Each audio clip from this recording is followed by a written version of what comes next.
Bonjour les amis, bonjour tout le monde, c'est Alex. Alors aujourd'hui, on va continuer un petit peu la machine à peler. Je vais l'améliorer. C'est-à-dire que là, je suis occupé de reprendre un morceau de tube du diamètre de la matrice. Donc il n'est pas très grand, il doit faire à peu près dans les 15 cm je dirais. À vue de nez. Hein. À vue de nez. Bon, vue de nez était bon. Hein. C'est 14,2. Donc là, je vais dresser les faces. Et... Comment dire? Après, je vous montre ce que je vais réaliser un petit peu. Quand j'aurai fini de dresser, je vais vous montrer un peu ce que je vais faire. Allez, je vous reprends tout de suite après.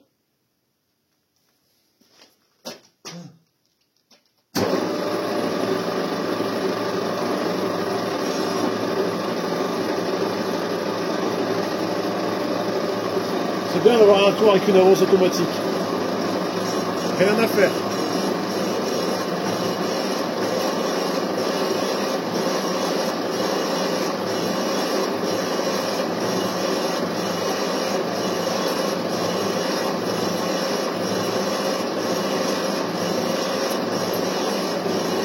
On voit bien que le tube il est pas droit, hein, il est défoncé. Ah bon, pour faire ça, il y en a suffisamment assez.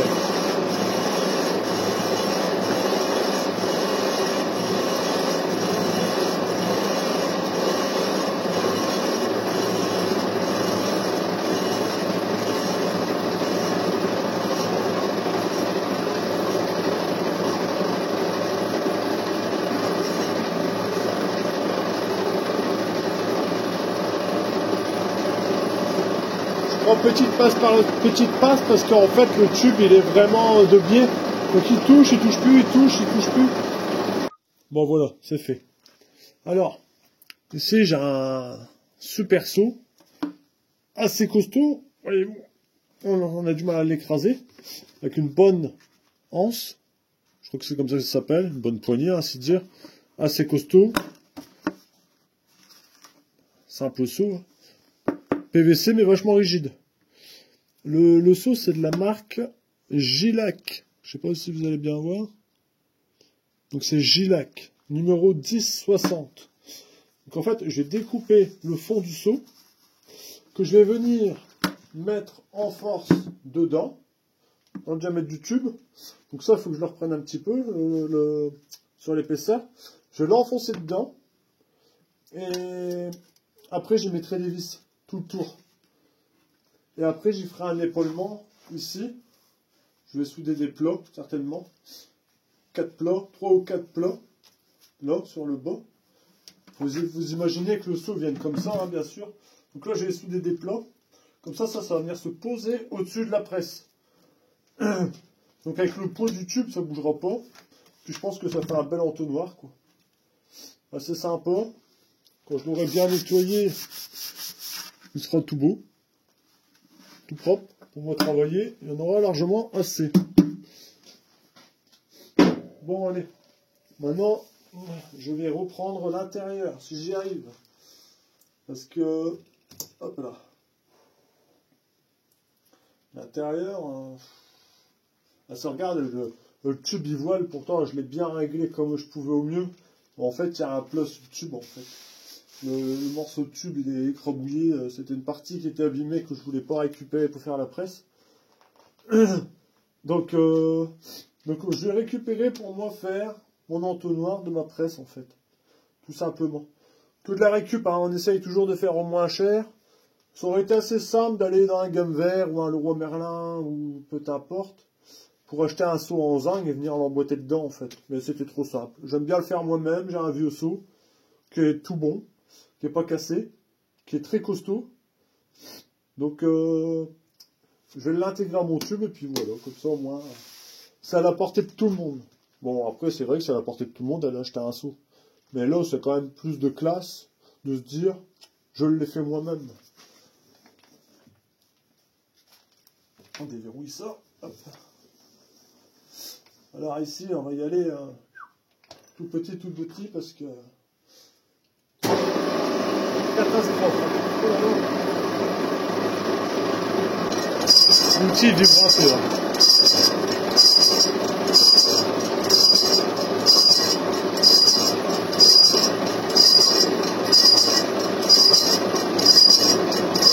Je sais pas si on va voir à la caméra. Je vais vous augmenter. Hop là. On met ça droit, voilà, à peu près.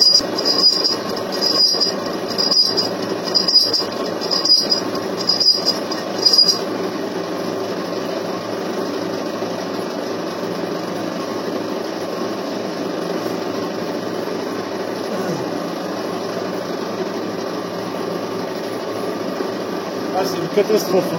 Bon, allez, je vous reprends une fois que c'est fait. Bon, voilà. Je fais la dernière passe. Je croise les doigts.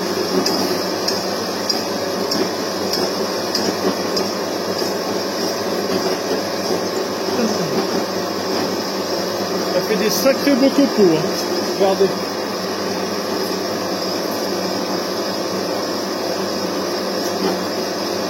En bleu, c'est beau.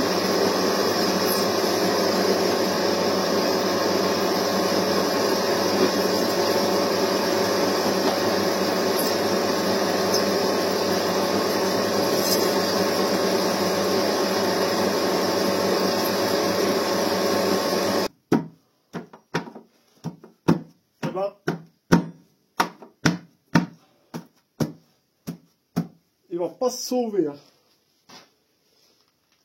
Bon, il ne restera plus qu'à mettre ça correctement bien droit comparé au tube. J'ai percé les trous, je pense que je vais y mettre des rivets pop. Je pense que c'est pas une mauvaise idée. Bon, je vais mettre un petit coup de brosse sur l'état de surface extérieure, et juste un petit coup de brosse, hein, juste pour qu'il soit bleu. Et ça fera le job. Et ça ira bien ainsi. Allez, on continue. Bon alors, voici ce que ça donne. Un seau avec une collerette.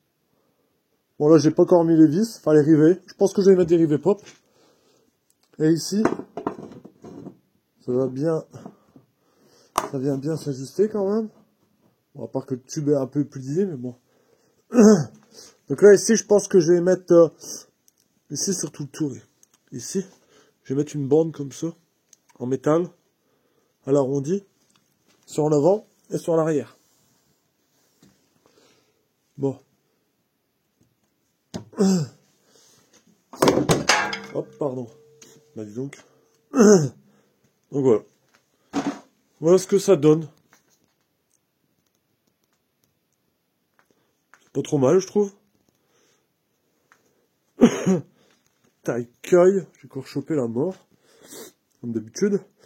Bon bah voilà, j'ai eu un petit accident, je pense qu'il y en a qui l'ont vu, ici, dans ma pièce. En fait, j'ai un peu trop insisté sur le meulage des soudures, donc ainsi dire, ça regarde,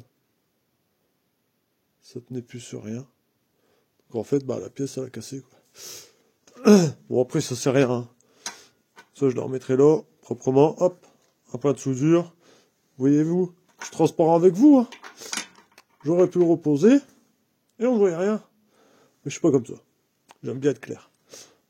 Donc, voilà. Donc ça, petite pièce à souder. Hein. De l'autre côté, elle avait cassé.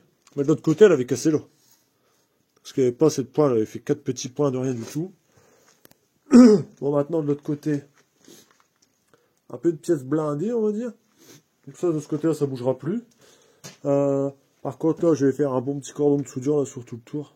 Que ça tienne bien correctement. Hein. Et je meulerai pas les soudures et puis c'est tout. Parce que c'est une force incroyable quand même. Donc voilà. Bah, je suis content de mon petit entonnoir. Voilà. Petit seau, l'intérieur. C'est vraiment le top, quoi. Donc en plus, c'est bien, c'est que je vais laisser la poignée. Comme ça, j'ai toujours la petite poignée. Hop, j'arrive, hop, je le chope. Pour le transporter, hop, pour le prendre, enfin le transporter. Après, je vais pas aller me balader en ville avec non plus, hein, on va pas en déconner, mais je veux dire, pour le transporter, pour faire la manutention, quoi, pour le retirer. Hop, je nettoie ma machine. Et hop, ainsi de suite, et après je peux le remettre, quoi. Voilà, c'est ça quand je parle de transporter. Je vais pas aller en voyage avec, quoi. Mais bon, voilà. Au moins ça c'est fait, parce que... Bon, mon seau, il est où? Mon seau, il est ici. Oh, je crois qu'il était temps de changer. Il a un peu éclaté. Hein. Il a un peu éclaté partout. Si on regarde. Bon, après, c'est quand même la lime qui l'a tué, quoi. Ouais, et puis ça n'allait pas bien, parce qu'en fait, la sciure, et des moments, elle venait se mettre entre le rouleau et l'axe, on va dire. Et hop, le seau est sauté. Enfin, c'était galère. C'était galère. Là, je serais même plus obligé de le tenir. On a déjà vu le poids du cylindre qui est là. Donc au final, il fait 14. Il faisait 14,2 tout à l'heure. Donc là, il fait plus que 14. J'ai repris 2 mm. J'ai voulu resurfacer bien à propre. Les deux côtés, déjà, qui viennent bien à rond pour éviter que la sciure ne se sauve. Parce que j'étais intelligent à ce temps-là. Quand j'ai fait ma matrice, la face ici, de ce côté-là, en fait, je l'avais déjà passé. J'avais déjà rectifié le champ, on va dire. J'avais dressé la face. Donc, heureusement, quoi. De toute façon, si on regarde bien...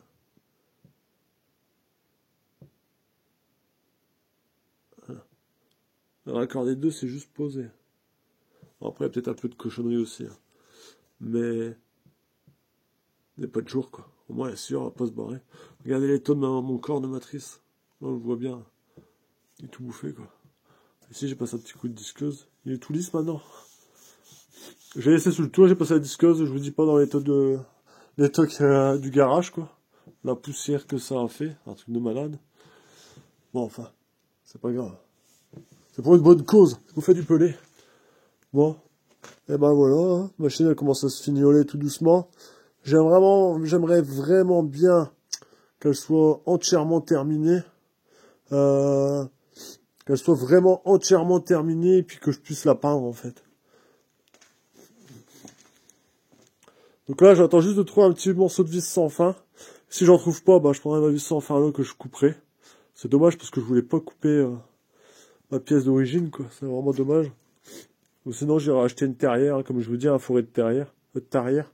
Et ici, comme ça, je vais faire mon système pour mon automatisme, pour moi, mon pelé, en fait. Comme je vous parlais, là, en fait, au lieu d'avoir une grosse trémie sur le côté, bah, je vais faire juste une petite trémie sur l'arrière que je remplirai avec un seau. J'essaierai de faire une contenance d'à peu près de 20-30 litres de réserve de sciure. Comme ça tombera automatiquement dedans. Comment dire, 20-30 litres, ça suffit, quoi. J'ai largement le temps après de rempoter dedans. Et si il faut juste rempoter dedans, ça va être assez simple. Je vais toujours me servir de mon petit motoréducteur qui est ici. J'ai eu, tant que j'en suis là, j'ai eu mes 2 variateurs, je sais pas si je vous l'avais dit, mais j'avais eu mes 2 petits variateurs, au moins, hop, il restera plus qu'à bricoler ça. Bon, ben voilà, petit bricolage du soir, je mettrai mes rivets, et puis je mettrai mes plaques là de chaque côté, donc pour moi ça sera demain, parce que là il est déjà passé 10 heures et je suis un peu naze avec le chantier là, et pour vous ça sera tout de suite. Allez, et je vous dis à demain alors, j'ai rien d'autre à vous dire. Allez, à tout de suite. Bon, voilà les amis. Mon entonnoir il est fait, opérationnel. Fini. Entièrement. Là on voit qu'il n'y a rien qui obstrue. Hein. Il n'y a rien, hein. C'est libre d'accès facile. Alors, non, voilà le lendemain. Donc ce que j'ai fait, je vous montre. Tcha, voilà, avec mon seau. Donc j'ai bien coupé le fond, hein, je vous avais montré hier. Donc en fait ici, j'ai mis du plat. Du fer plat, il doit faire 2-3 mm d'épais. Donc j'ai pointé ici, dans le milieu. Et de l'autre côté. Voilà. Bon, ici il a raté au niveau de la soudure. Bon, enfin que soit. Après j'ai percé simplement des trous. Et j'ai mis des rivets pop. En fait. Et comme ça, si on regarde par en dessous. Voilà. On voit les trois rivets qui dépassent légèrement. Mais comme il y a une collerette ici, du dessus, ça ne se voit à peine qu'il est arrivé. Regardez. On voit, il y en a un lot et un lot. Donc voilà. Alors le fer plat. Pourquoi le fer plat, je l'ai coupé là? En fait, c'est pour le passage ici. De chaque côté, en fait. Comme ça arrive à ras de tube. Je pouvais pas mettre le plat tous les tours. Voilà. Comme ça, en fait, ici, je le prends. Je le pose. Je le mets en place. Et voilà. Hop. Et je l'appuie. Et voilà mon engin. Je commence à prendre de la hauteur. Mine de rien. Je dois être à 1,50 m du sol, là, à peu près.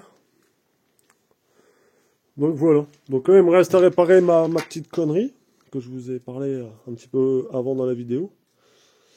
Voilà. Donc là, on voit bien les vis se mater. Bon, après, c'est pas trop grave. Voilà. Donc, il ne reste plus qu'à le ressouder. Donc je vais faire ça tout de suite. Et puis, comme ça, elle sera opérationnelle. J'avais acheté des petits loquets.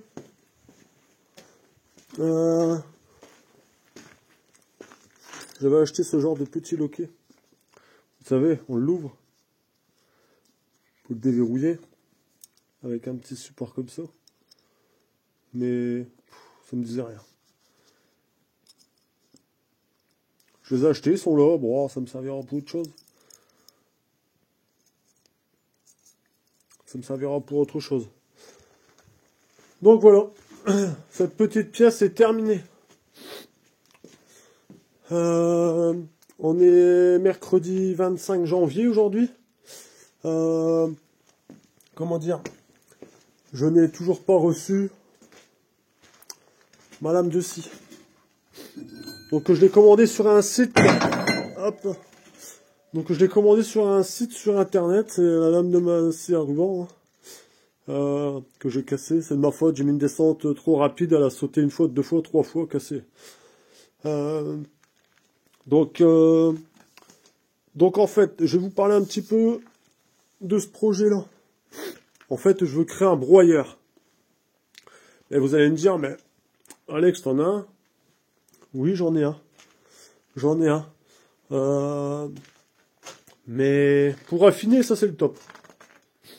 Par contre, là, il dit 76 mm de passage. Quand on passe déjà du 60, 65, il galère à mort. Donc en fait, ce que je veux faire, je vais fabriquer un broyeur. J'avais vu ça sur YouTube. Avec ce genre de couteau. Bon, moi, c'est les pastilles de tour. Donc je vais prendre ça. Et en fait, je voulais couper 12 tranches. Faire des U dedans, comme ça. En fait, faire une petite coupure comme ça dedans. Très légère. Et le mettre ça dedans, comme ça. Et que ça dépasse de 3-4 mm. Mais je ne sais pas si je vais continuer dans cette lancée-là ou si je vais faire autrement. Donc je vais voir. Et je vais voir. Je pense que je vais faire carrément une saignée dedans à la fraiseuse. De la taille de la pastille. Et je vais en mettre une là, une en décalé, une en décalé, une en décalé, et ainsi de suite. Comme ça, ça va toujours prendre par une seule pastille en fait. Ça va beaucoup moins forcer sur le moteur. Donc je voulais le faire tourner très lentement. Avec un petit motoréducteur que j'avais, mais bon, il sera pas assez costaud. Donc je pense que le broyeur, il va tourner à 1400 tours minute. Avec ce genre de moteur. Ça, c'est un moteur de 7,5 kW. Donc ça, c'est un 10 chevaux de puissance. Je pense que j'en aurai assez. 10 chevaux. 10 chevaux, c'est quand même énorme. À savoir que ça va toujours prendre sur une plaquette, quoi. Enfin, deux. Admettons, il y en aura une ici, une à l'opposé. Et après, là, elle sera en décalé. Et ici, elle sera en décalé. Une à côté décalée, une là décalée. Donc, elle prendra toujours que sur deux. On va dire que le bois ne sera arraché que sur deux pastilles à la fois. Donc, 10 chevaux, je pense que c'est suffisant.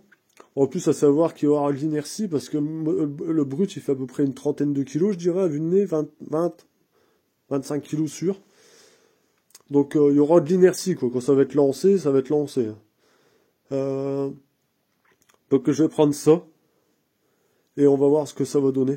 Et j'aimerais bien créer un broyeur, en fait, pour passer carrément... Bah, déjà, vous allez trouver ça bête, mais ce genre de planche, voilà, la largeur, elle est pas énorme, hein. Regardez, comparé à ma main, elle fait la largeur de ma main, quoi. Elle fait 8-10 cm, je sais pas. Et ben, ce genre de planche, ça ne passe pas dedans. C'est vraiment une galère. Bon, ça passe, il n'y a pas de souci, mais la machine, elle force. Et pourtant, les lames, ils sont bien affûtés. Donc ça va pas. Et le moteur, il est pas hyper puissant. C'est un combien de chevaux, ça, le moteur? Je ne sais plus, je crois que je l'avais indiqué. 70 kilos. Souvent, c'est écrit dessus la puissance du moteur. Enfin, que soit... C'est pas un très gros moteur, ça doit faire à peine 7 chevaux. Et quand je dois couper, c'est vraiment galère. Par contre, pour affiner, je fais un affinage avec ça vraiment au top, quoi. Donc là, j'aimerais bien créer mon broyeur. J'ai du ferry, j'ai du petit ferry, il doit faire un 10. C'est du ferry de 10 que j'ai. Donc je vais faire une structure en ferry pour le supporter avec un palier de chaque côté. Alors entraînement, je ne sais pas si je vais faire un entraînement par courroie ou si le moteur, je le mets en fixe dessus avec un flecteur, quelque chose entre les deux. Donc ça sera encore à voir. Ça sera à étudier, on verra bien ce que je vais faire. Je sais pas encore. Donc voilà, je voulais vous parler un petit peu de mon futur broyeur, que là pour le moment j'attends ma lame de scie. Pour moi couper bien un droit là-bas. Finir mon trait de scie avant que la scie me casse, qui est là. Pour avoir deux faces bien à droite. En tout cas celle-là je l'ai repassée autour. Ça je l'ai passé autour. Donc vous verrez la suite quoi. Hein, ok. Allez. Sur ce, c'était une toute petite vidéo. Enfin, une petite vidéo, elle va encore durer un quart d'heure, 20 minutes. Mais bon, au moins, vous voyez la bestiole. La machine se termine tout petit doucement. Je vais me répéter, mais je vais vite souder la patte là aujourd'hui. Et puis, comme ça, la machine se termine. Après que j'ai fait mon broyeur... je vais faire mon broyeur entre deux, parce que ça va me prendre beaucoup de temps. Je ferai une vidéo en une fois. Et... ce que je vais faire, c'est ici, je vais certainement faire mon système de vis sans fin en même temps que je fais mon broyeur. Il n'y en a pas pour très très longtemps, et faire un support, une base et tout, donc je pense que je vais faire ça, et après, je me focaliserai vraiment sur le broyeur. Bon, allez. Sur ce, c'était Alex le bricoleur, à bientôt, un petit pouce bleu, et puis à très bientôt. On est actuellement 1306 abonnés, je crois. Donc on est plus de 1300. C'est bien, la chaîne grandit, tout petit doucement. Si j'arrive à faire apprendre certaines choses à certaines personnes, c'est vraiment cool, quoi. C'est le but de la chaîne, c'est d'apprendre aux gens un peu comment j'ai fabriqué tout ça. Et au fur et à mesure, je ferai des vidéos, puis je vous montrerai au fur et à mesure. Allez, ciao tout le monde, salut salut!